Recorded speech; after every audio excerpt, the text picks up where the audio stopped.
Hello everyone, and welcome back to Living the Dolce Vita. We're still in the back garden on this occasion.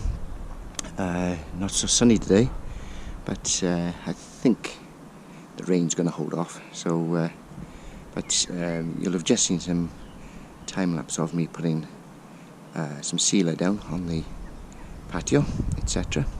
Or at least the patio down here.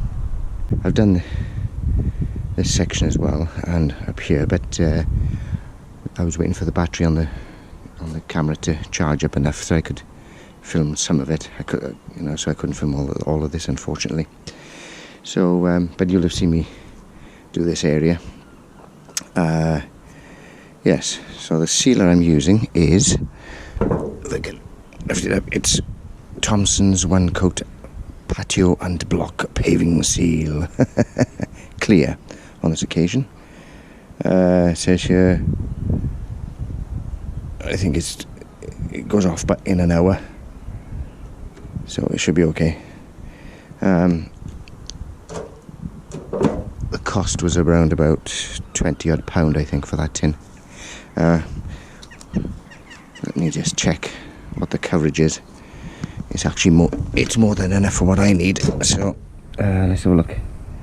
What does it say? Should say somewhere. Oh gracious. Can't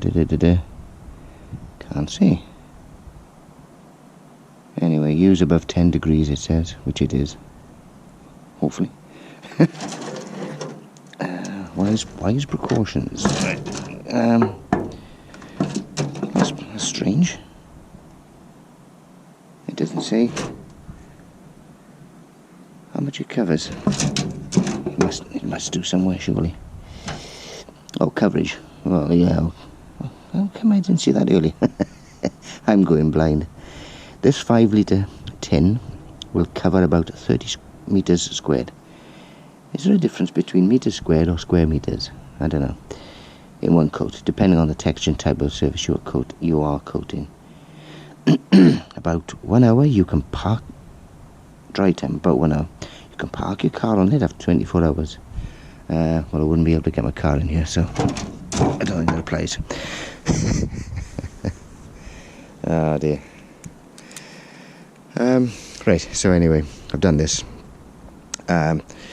Yes.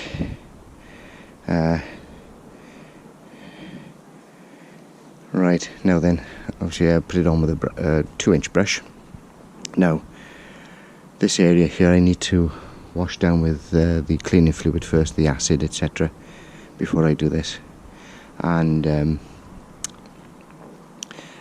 judging, I mean it didn't take long with a brush, but what I'm thinking of doing, because they're cheap enough to buy probably, is buy a little hand roller and hand roll it down, because I got enough material there for this. It'd be a bit quicker, I expect. Anyway, yeah. So I'm off to B&Q now, our local store, to have a look at some paint, buy a barbecue. So I'll probably show you a film of me assembling the barbecue. That should be fun. I must make sure I get the instructions out first. Oh dear. Anyway. Hello everyone, and welcome back to Living La Dolce Vita. So I've been to B&Q and I've bought some new brushes, rollers. What else have I bought? Well, this barbecue, of course. And I've been looking at some paint as well. Right, so I thought I'd film this unboxing of this barbecue and see what it looks like. So bear with me while I get the box open.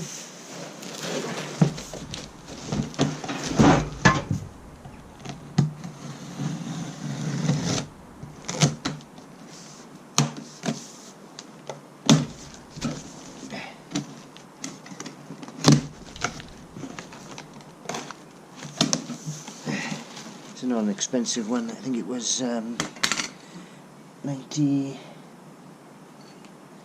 97 quid, I think it was. So if it lasts me a couple of years, I'll be happy.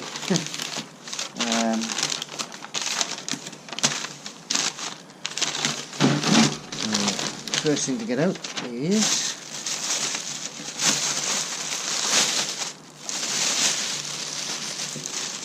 some sort of tray. But I'm sure we'll discover what this is for shortly.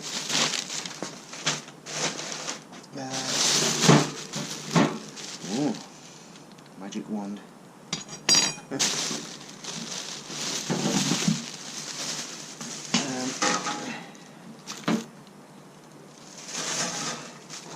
Sorry, this is probably the axle for the wheels, I would imagine. So it's an oil drum barrel charcoal grill.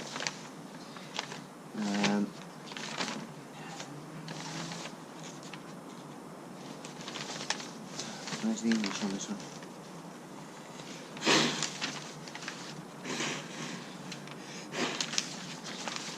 Okay, pull it up again, is it?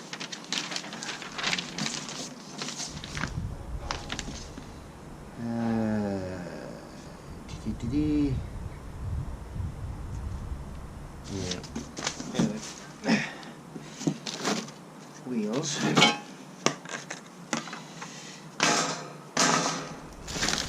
Handles. Whatever.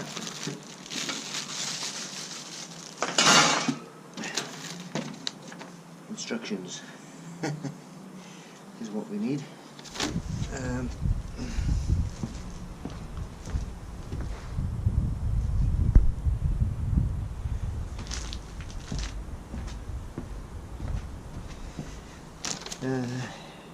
Yep. Oh dear, oh dear. Look at all these bits. Oh, anyway. So what goes in here? Temperature gauge.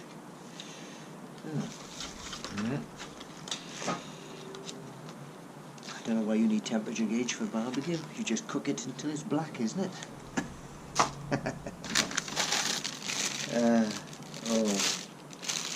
Lots of little fiddly screws. That'll be a challenge for my arthritic fingers.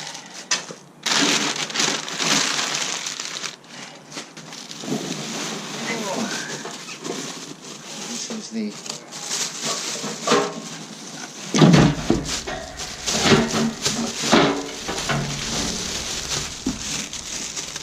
grills.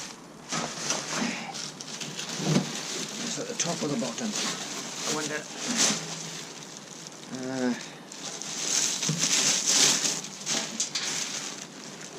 We'll soon find out.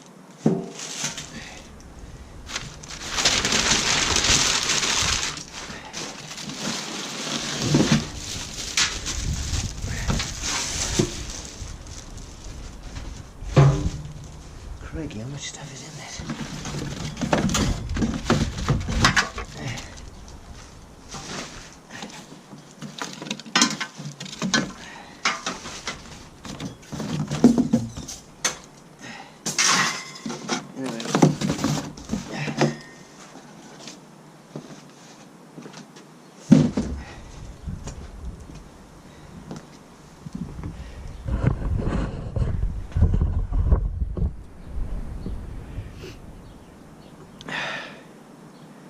Right, so I think I'll put it on time lapse because I think it's going to take a bit longer than I thought, but and then I'll show you the end result. But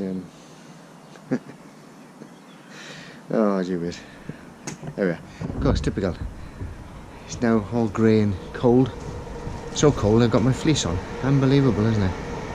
There we are. Right, let's put it back onto the time lapse version now.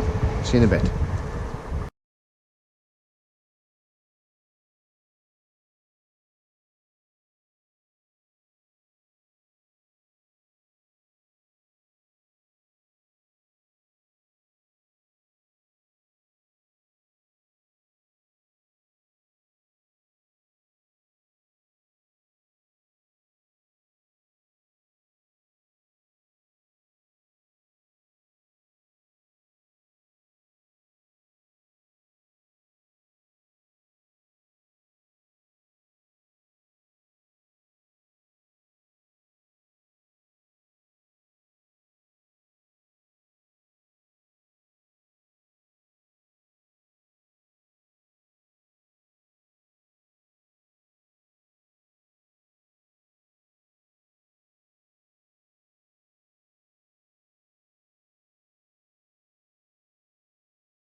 Well, there we are, everybody.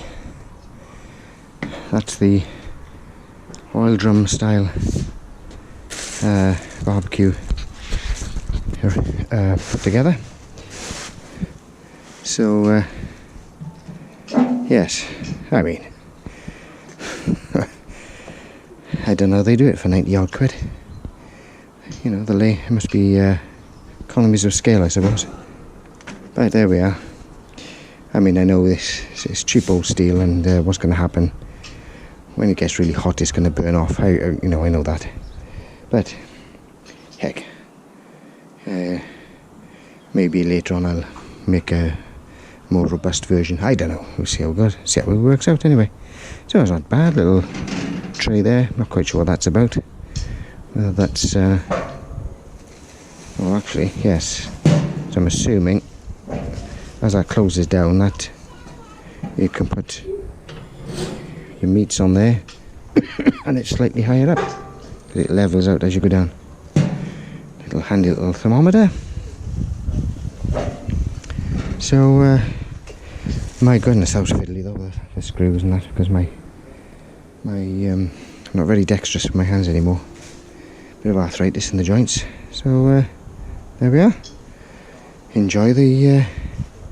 Hope you enjoyed the time lapse of me struggling with this thing. Anyways, I say 96 or 97 pound from B&Q. Who's it made by? Don't know. It's probably Chinese. Given the price and the quality of the steel, I wouldn't be surprised. There we are. What isn't Chinese these days? Don't say Indian curry. There we are. So that's it done. Bye for now.